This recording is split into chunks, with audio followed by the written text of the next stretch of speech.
আলামিনের ইবাদত বندگی করার জন্য আজকে আমরা দুনিয়া জমিনে এসেছি।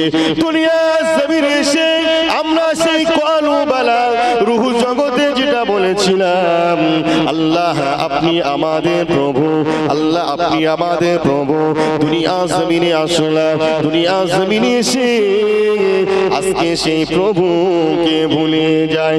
আজকে আমরা সেই প্রভুকে ভুলে যাই। বলুন ওই প্রভুকে যে ভুলে গেলাম এর জন্য কি আল্লাহ আমাদেরকে ছেড়ে দেবে? ছেড়ে দেবে? ছাড়বে না। কারণ কি দুটো জিনিস কিন্তু তৈরি করা আছে,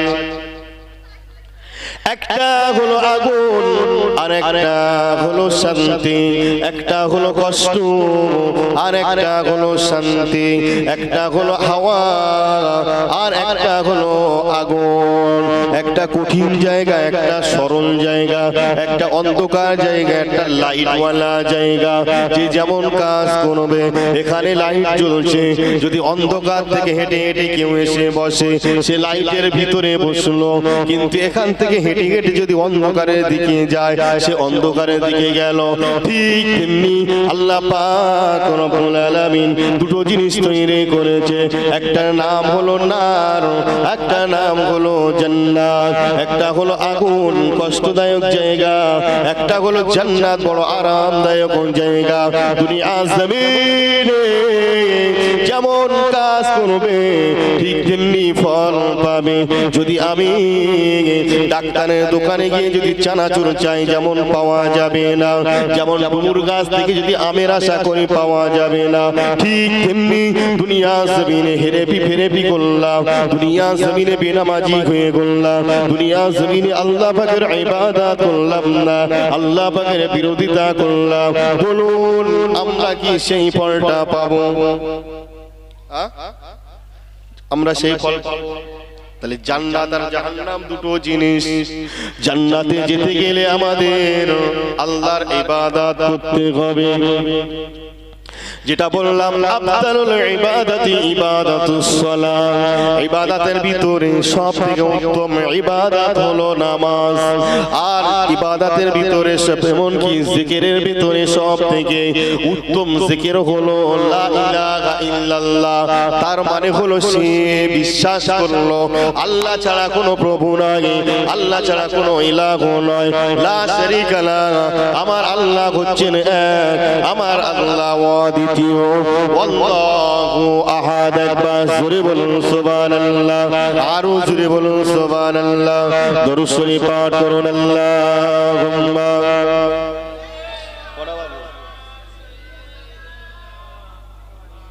22 8:30 চলে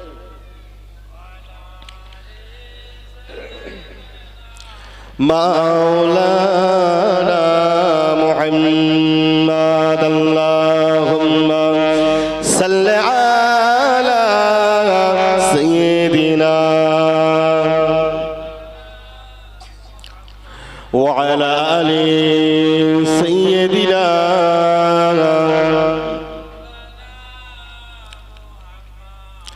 মুসা নবী উহুদ নূরে হারিয়েছিলেন জ্ঞান, মুসা নবী উহুদ নূরে হারিয়েছিলেন জ্ঞান। আর পানি বলে আমি জানি আমার নাইকো যে সোনা, আর পানি বলে আমি জানি আমার নাইকো যে সোনা।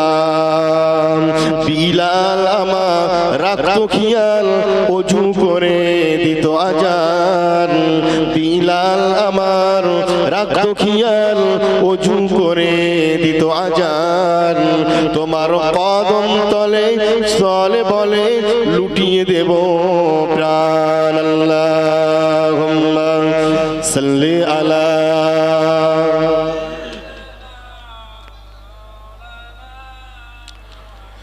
ওয়া আলা আলি সাইয়্যিদিনা।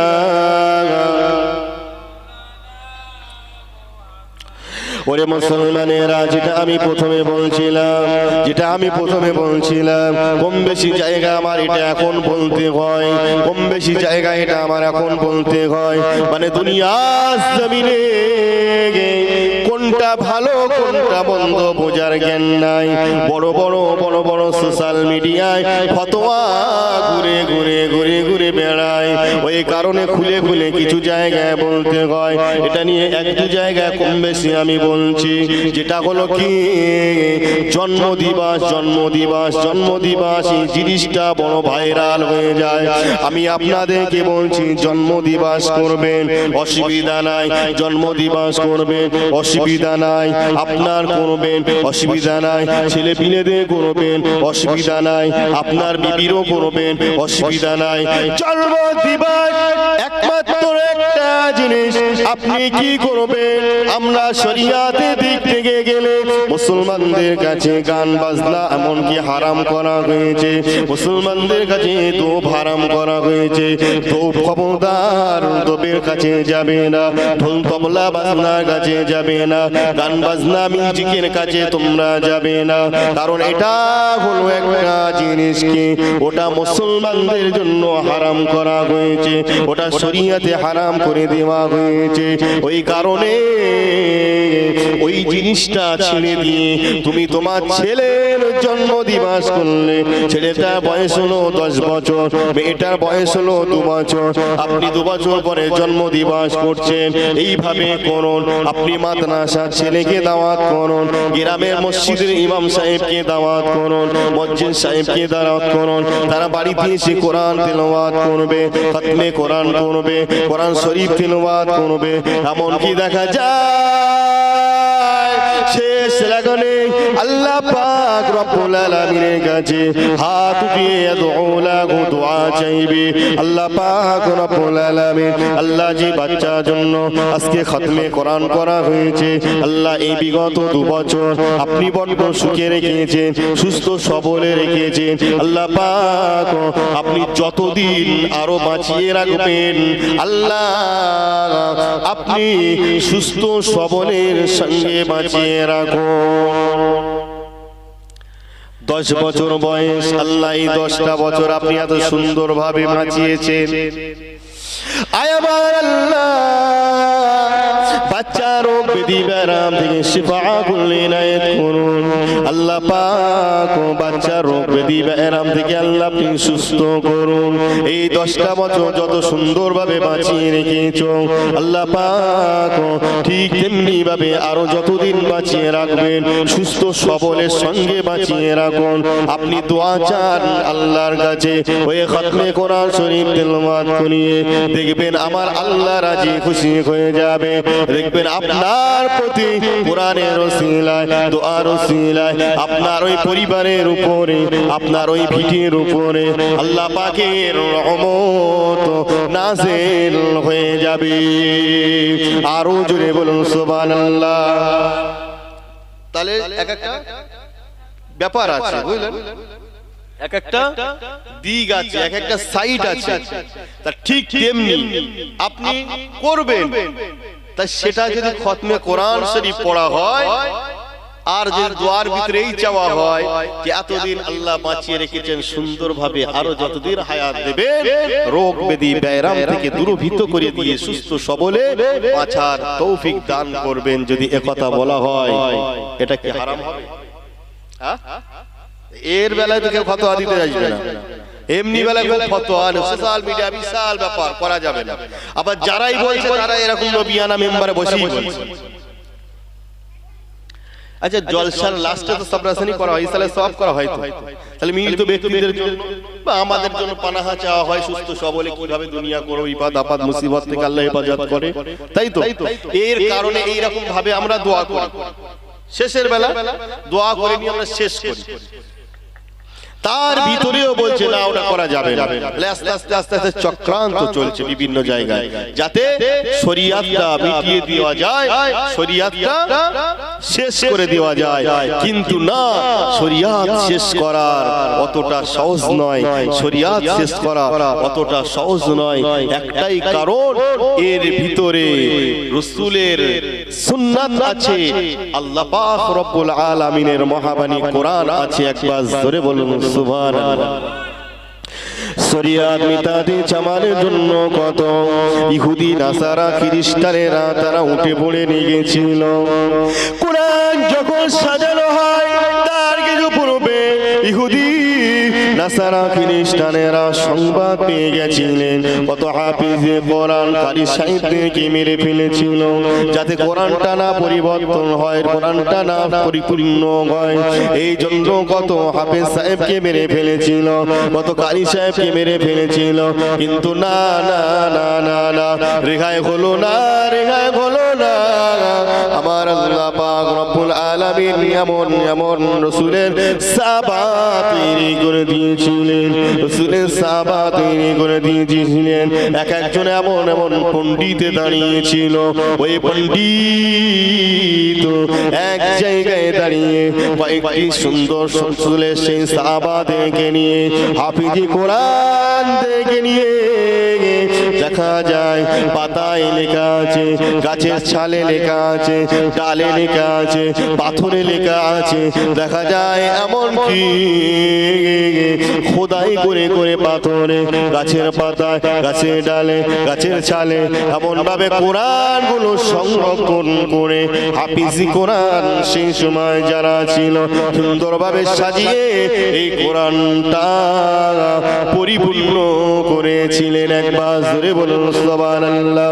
পরিপূর্ণ হয়ে গেল, ছাপানোর কারখানা মেশিন, এমন এত কোরআন হয়ে গেছে প্রতি ঘরে ঘরে কোরআন পাওয়া যায়, কিন্তু কোরআন তেলাওয়াত করনে ওয়ালা বান্দা বান্দিকে খুঁজে মিল করা যায় না।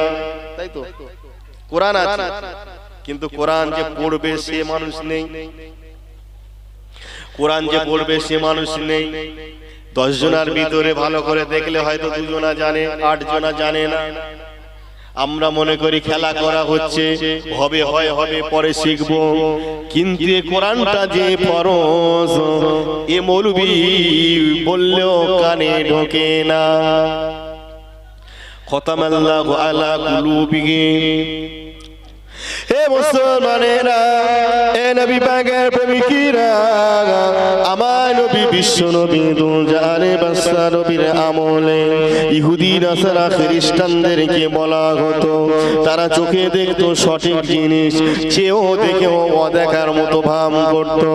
তারা কানে স্বামী এমনকি তারা কানে শুনতেন, তারা কানে শুনতেন, শোনার পরেও না শোনার ভাব করতেন। তাদের ব্রেন স্মৃতিশক্তি সব কিছু দেওয়া আছে, যতটা যেমনটা প্রয়োজন, কিন্তু কাজে লাগাতো না, কাজে লাগাতো না। তারা দেখে ও দেখতো না, শুনেও শুনতো না, বলে ও বলতো না। এমন ভাবে দুনিয়া করেছে। সেই সময়ে এটা কাদের করা হয়েছে? ইহুদি নাসারা খ্রিস্টানদের কলবটা মেরে দেওয়া হয়েছে, মেরে দেওয়া হয়েছে। তারা যদিও বা হিদায়াতের পথে চিন্তা করে, আসলে আল্লাহ পাক রব্বুল আলামিন তাদের ডাক সহ্য করে না। ওই কারণে আমার আল্লাহ পাক রব্বুল আলামিন তাদেরকে কি করে, তাদের সামনে কিছু ফেলে দিলে তারা সেটা থেকে ছুটবে। আমি আল্লাহ আমার ডাক আর তাদের মুখে আসবে না, মাথায় আসবে না, সেটা নিয়ে তারা ছেঁড়াছিড়ি টানাটানি করবে। আর আমার আল্লাহ যাদের ভালোবাসে তাদের সামনে কিছু দেবে না, তারা কি করবে? আফসোস করবে। আল্লাহ আল্লাহ আল্লাহ আল্লাহ জিকির করবে। আমার আল্লাহ পাক রব্বুল আলামিন ওই জিকিরটা শুনে খুশি হয়ে রাজি হয়ে আমার আল্লাহ পাক রব্বুল আলামিন ওই বান্দা বান্দীদের নামায় আমলে যেটা ভালো জায়গা, যার নাম হলো জান্নাত, আমার আল্লাহ জান্নাতটা লিখে দেবে। আরো জোরে বলুন সুবহানাল্লাহ। তাহলে হিসেবে যাবে নাকি? হিসেবে না গেলে বেকার। আর যেটা বলছে খাওয়ার বিষয়, যেটা বললাম খাওয়ার বিষয় অনেক ব্যাপার। রাজা বাদশাদের মাথায় বড় মুকুট, সোনার মুকুট। রাজা বাদশাদের ব্যাস হয় হীরার ব্যাস, উপর ব্যাস সোনার ব্যাস। বিভিন্ন ভাবে একটি রাজার গায়ে যদি 1 থেকে 2 কেজি সোনা রূপা থাকে, কত টাকা দাম বলুন? ওই রাজাকে যদি একটা ঘরে দিয়ে আটিয়ে দেওয়া যায়, বলুন কি ওই সোনা ভেবে ওই রাজা খাবে? খাবে না। ওই রাজা ঘর তৈরি করেছে সুন্দর, ওই রাজা ঘর তৈরি করেছে সুন্দর, আর চাবি রেখে দিয়েছে তাবি দিয়ে সোনা দানা সে ঘরের ভিতরে কেজি কেজি কেজি কেজি সোনা হীরা ইত্যাদি ওই ঘরের ভিতরে রেখেছে, আর পাহারাদার একজনকে রেখে দিয়েছে, রাজপ্রাসাদ বানিয়েছে, আর ওই চাবিটা নিয়ে তেমন পাহারাদারের কাছে একটা দেয়া আছে, রাজার কাছে নিজের কাছে একটা দেওয়া আছে। রাজা মহাশয় সকালবেলা সে চাবিটা খুলে একবার ঘুরে নেয়, তাতে তার জানটা শান্তি পায়।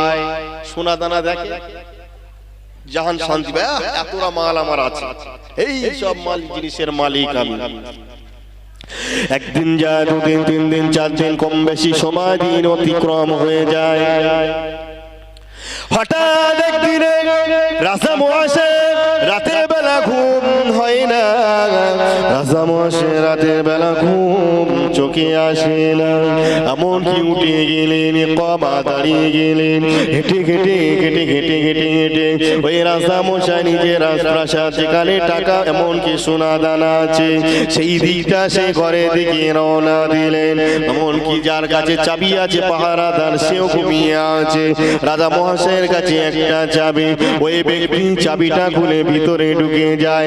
রাজা মহাশয় ভিতরে ঢুকে গিয়ে শান্তিভাবে গভীর রজনীতে দেখতে থাকে হীরা এমনকি সোনা, এমন ভাবে দামি দামি দামি দামি জিনিস দেখতে লাগে। দেখা যায় যে ব্যক্তিকে পাহারা দেওয়ার জন্য রাখা আছে, চাবি দেওয়া আছে তার কাছে একটা, ওই ব্যক্তি হঠাৎ ঘুমটা ভেঙে যায়। যখনই ঘুম ভেঙে যায় সঙ্গে সঙ্গে উঠে ওই চেয়ে দেখলেন যে দরজাটা খুলে আছে। ব্যক্তিটা মনে করছে আজকে আমার ভুল হয়ে গেছে, হয়তো তালা দেওয়া হয়নি। ওই ছুটে গিয়ে যে চাবিটা ছিল ওই চাবিটা নিয়ে গিয়ে তালাটা দিয়ে দিলেন, দিয়ে শুয়ে পড়েছে জায়গায়। রাজা মহাশয় ভেতরে আছে, কোনো খবর হয় না। রাজার ঘর মানে সে বিশাল ব্যাপার, সোনা দানা আছে মানে সেও একটা ব্যাপার আছে, আওয়াজ টাওয়াজ আসবে কি বাইরে? আসবে না। আর যারা এদিকে পূজারি আছে তারা তো সহজে ওইদিকে আগাবে না। এ মুসলমান, রাজা মহাশয় ভিতরে আটকে আছে, এরা বাইরে রয়ে গেছে, বুঝতে পারে না রাজা কোন দিকে গেছে, কোথায় গেছে। যদিও কেউ সাহস করে খুলতে যাবে না, যদি আবার রাজা মহাশয় অন্য আইন ধরে চাকরিতে বার করে দেয়, চিন্তা ভাবনা নিয়ে যে যার মতো নিচ্ছু মেরে আছে। কিছুদিন যায়, 1 দিন, 2 দিন, 3 দিন চলে যায়। রাজা মহাশয় ক্ষুধার জ্বালায় ওইদিকে ছটফট ছটফট করে। রাজা মহাশয়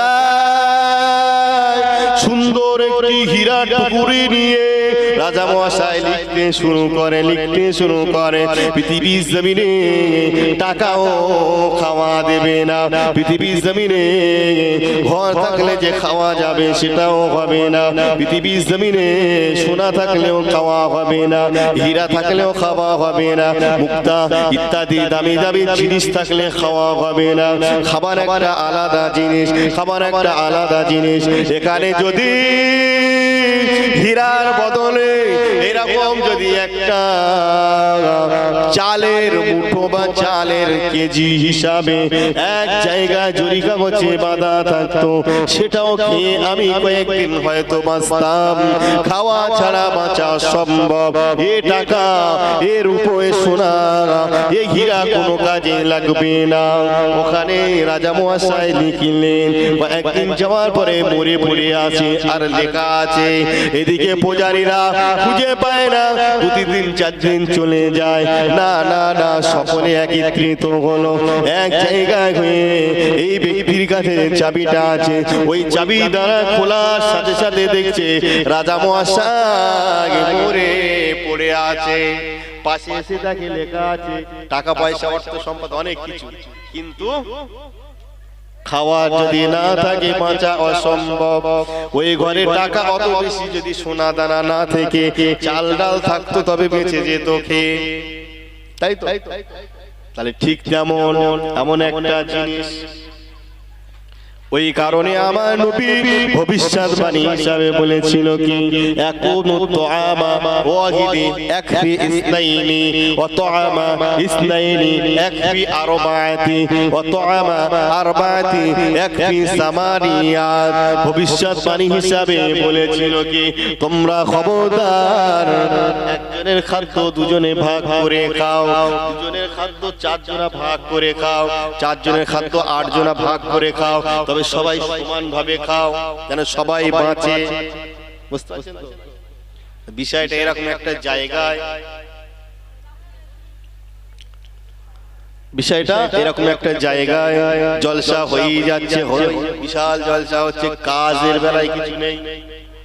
এই যে বলে যাচ্ছি নামাজ পড়তে হবে, শুনেছি এমন জানি, আমার থেকেও আপনারা শিক্ষিত বেশি, আমার থেকেও আপনারা জ্ঞানী বেশি, জানেন 5 ওয়াক্ত নামাজ এক্সট্রা পড়লে আরো সওয়াব হবে, সে আমি জানি, সেও আপনারাও জানেন, কিন্তু জায়গায় হয়ে দাঁড়ায় না, কাজ হয় না। মুসলমান সুধরে যান, সুধরে যান, কেউ কারোর জন্য নয়, যার কাজ তার করে যেতে হবে, যার কাজ তার করে যেতে হবে। আসছেন, এসেছেন বড় ভাই, মেজো ভাই, সেজো ভাই, নসেজো ভাই, ছোট ভাই, মেজো বোন, বড় বোন, ছোট বোন, সব সিরিয়াল আছে, সিরিয়াল আছে, কিন্তু কে কখন যাবে এটা সিরিয়াল নাই। আমাদের কাছে চলে আসার সাথে সাথে আমরা নির্দিষ্ট করেছি এ আগে হয়েছে মানে এই বড় ভাই, তাই তো? ভাইয়ের আগে বোন হয়েছে, আমার বোনটা বড়, মানে আমাদের সিলেক্ট। কিন্তু দেখা যায় পরে আমার ভাই হয়েছে, আগে হয়েছে বোন, বোন বেঁচে আছে, ভাই চলে যাচ্ছে। এ সিলেক্টটা কার হাতে বলো? তাহলে আল্লাহর হাতে। তাহলে আমাদের সকাল থেকে ভোরে থেকে শুরু করতে হবে নামাজ, কখন কার ডাক চলে আসে কেউ জানি না, কেউ বলতে পারি না। জলসা দিয়ে জলসা বেড়ে যায়, অনেক জলসা হচ্ছে, যদি আমরা না শুরু করি কাজে আসবে না, কাজে আসবে না, আরো বিপদ হয়ে দাঁড়াবে। বলবে বান্দারে তুমি শুনেছিলে, জেনেছিলে, তবে কেন কাজটা করোনি? যেমন না জানতে অনেক কিছু আমার আল্লাহ ক্ষমা করবে, জেনে যাওয়ার পরে কিন্তু সেটা ক্ষমা করবে না। জানা স্বার্থে ভুল করলে বেশি গুনাহ হয়, আর না জানা স্বার্থে ভুল করলে আমার আল্লাহ পাক গোপনে গোপনে মাফ করে দেয়। তাহলে আমরা জানি, জেনে যদি ভুল করি কাজ হবে, কাজ হবে না। কটা বাজে? দুরূদ শরীফ আল্লাহুম্মা সাল্লি আলা 40 শেষ করে দেবে, 39 মাওলানা মুহাম্মদ আল্লাহুম্মা সাল্লি আলা, বলি কিয়াম, হ্যাঁ কে